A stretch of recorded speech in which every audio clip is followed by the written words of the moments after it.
The Hundred Years' War was a series of fights between the English and the French, mostly over who would take the crown of France. This was also the war that Joan of Arc became known to the world. Joan of Arc set her path early in her life by following a divine calling that led her to join the French army.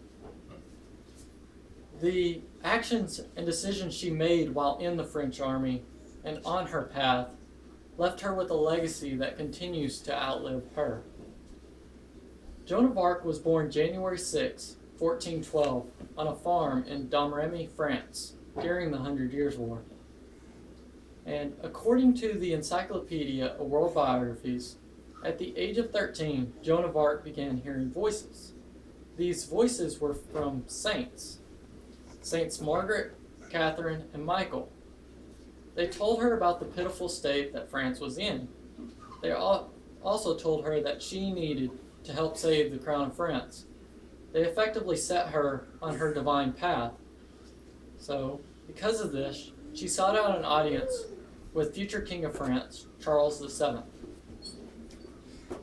She finally received this audience at the age of 17, and it did not go as one may expect. Charles actually tested her. He put on a charade in an attempt to fool her. According to Global Events, Charles dressed as someone else and had another person take his place. Joan immediately saw through the charade. She called out the impostor and then immediately called out Charles. This gave way to Charles's belief that Joan was on a divine calling. So he provided her with a horse, he provided her with armor, and he made her a captain of a group of men within the French army. She was then sent off to Orleans to resupply the already under siege troops. She arrived in Orleans April of 1429. When she arrived, she noticed the current situation the troops were in. It was a stalemate. No ground was being made on either side. So, she went to the French commanders and suggested new ideas, new strategies. They were very aggressive. The French commanders actually dismissed these strategies as reckless. But the troops, they did not. They had grown tired of the stalemate. They were ready to just move forward. What did they have to lose? So they went forward with Joan's plans. In turn, the French actually ended up taking English forts one after another. This eventually led them, after a week, to the advance on Fort Les Tourelles. I mention this fort by name because Joan of Arc was actually injured during this fight. She took an arrow to the shoulder. She received brief medical attention, but then was right back in the fight. It is said that this inspired the French to fight even harder.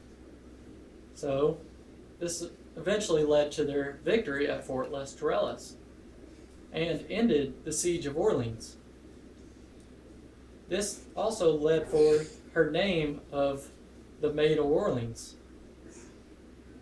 From Orleans, Joan met back up with Charles VII, and she pressed the idea and pressed that Charles needed to go get crowned before he missed his opportunity and was unable to become the King of France.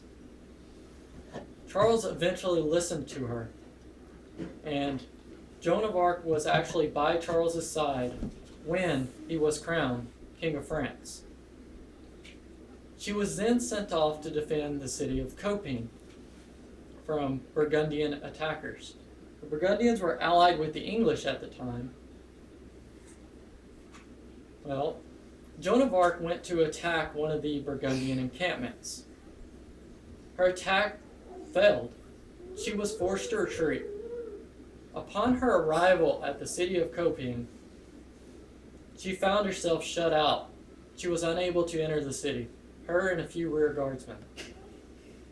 And according to Global Events, historians debate, because it is not known whether this shutout was an act of betrayal or if it was just a precaution to protect the city from the Burgundians, to keep them out. Either way, Joan of Arc was captured by the Burgundians. From here, Joan of Arc was then sold to the English. And the English, because of her crimes against the church, handed her over to the church to be tried. Her trial lasted for months. She was tried for heresy, witchcraft, and dressing like a man, and along with many other things. And according to Middle Ages biographies, her trial was a ghastly misrepresentation of justice, even by medieval standards. And in the end, the church actually sentenced Joan of Arc to death, a sentence that they had no authority to deliver. They had no power to deliver such a sentence. Yet, on May 30th, 1431, Joan of Arc was burned at the stake in front of thousands of people. She was only 19. Despite this, Joan of Arc's name was not forgotten, because 22 years later, the 100 Years' War comes to an end. Charles VII had maintained his crown. He was for sure the King of France now. There was no doubts. However, he had started coming under fire and receiving flack for not helping Joan of Arc when she was captured. So, after some time, he actually launched an investigation into her trial and her execution.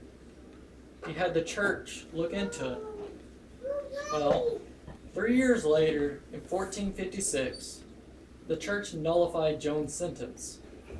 She was declared a martyr, and the church actually placed the blame of her mistrial on the presiding judge who had died 3 years before. So there was technically no justice delivered there. But she was declared a martyr. This wasn't even her greatest thing, because her name's still not forgotten, because she was the heroine of France, the Maid of Orleans. Because 464 years later, Pope Benedict XV, on May 16th, 1920, he declared her a saint within the Roman Catholic Church. Joan was now Saint Joan of Arc. Joan of Arc accomplished a lot in her short life. The actions and decisions she made on her path were just amazing. If it wasn't for her, the actions she made at Orleans, the French might not have taken victory there.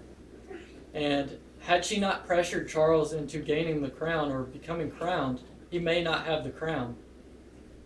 Either way, the actions and decisions she made while on her path defined her as a person and set forth her legacy that continues to survive past her.